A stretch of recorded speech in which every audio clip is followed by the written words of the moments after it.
ERS is one of the most important aspects to F1, as using it at the right time could mean winning a race, and using it at the wrong time could mean losing a race. Yet time and time again, I see people spamming the ERS at the start of a 25 or even 50% race and then struggle to keep up for the rest of that race. If you feel as if you're one of those people, stick around as I give you my take on ERS management and how to effectively use it during your next race. And shout outs to Andre, Anti and Mehmet for subscribing to the channel recently. If you want to see yourself a part of one of these videos, make sure to subscribe to the channel and be a subscriber of the day. Last season in the league that I used to race in, we had a race at China and I messed up qualifying.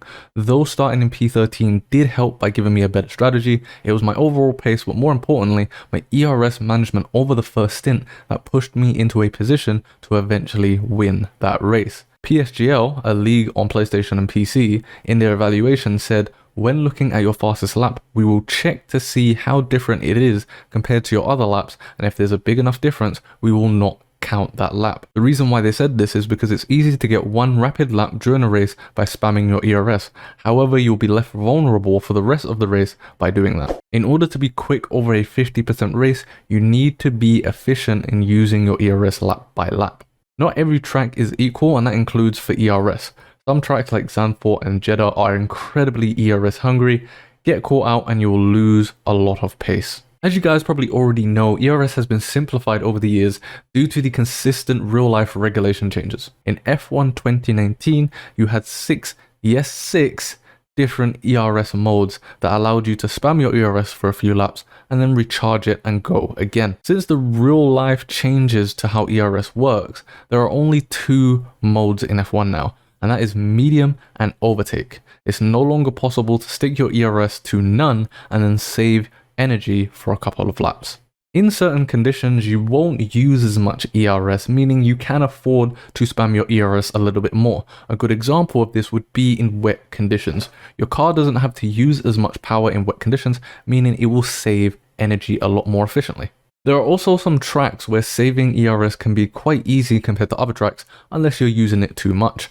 One track that comes to mind for me is Spa. I find it incredibly easy to save ERS there because of the lower wings, meaning I can choose when to use my energy. Well, I'm sure that you guys are thinking something along the lines of, well, what are the best situations for me to use my ERS then?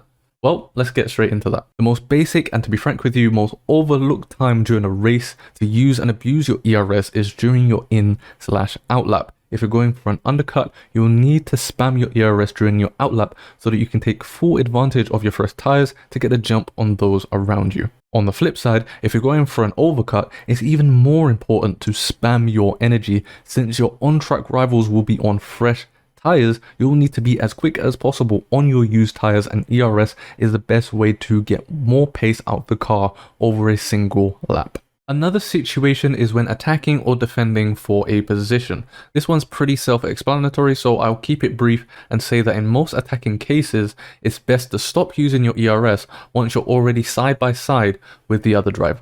This next tip is something I think people should definitely consider, as I don't see enough people doing it, and it can actually help improve your overall pace. There are 3 sectors on every single track in Formula 1. When using ERS on the game, the best time to use short bursts of energy is during the weakest sector of that track for you. For example, if you find that your pace is stronger in sectors 1 and 3 at Silverstone, using short bursts of energy on the exits during sector 2 can help improve your lap by lap pace. You also have DRS situations as well. If you find yourself getting close to the DRS zone of the car ahead, spam your ERS. It's more important to be within the DRS of the guy ahead than it is to have ERS saved up. You will save that energy and even more back when sitting behind someone else's DRS. ERS is simplified in F1 2021 due to the regs brought out in real life, meaning how you use your energy is also simplified as well. By using the tips I've mentioned in this video, you can avoid getting caught out in races and you can use your energy in more efficient ways. Make sure to hit the subscribe button, smash the like button, and check out one of these 2 videos here, either the traction control video or the racing line video, and I'll catch you guys in my next tutorial.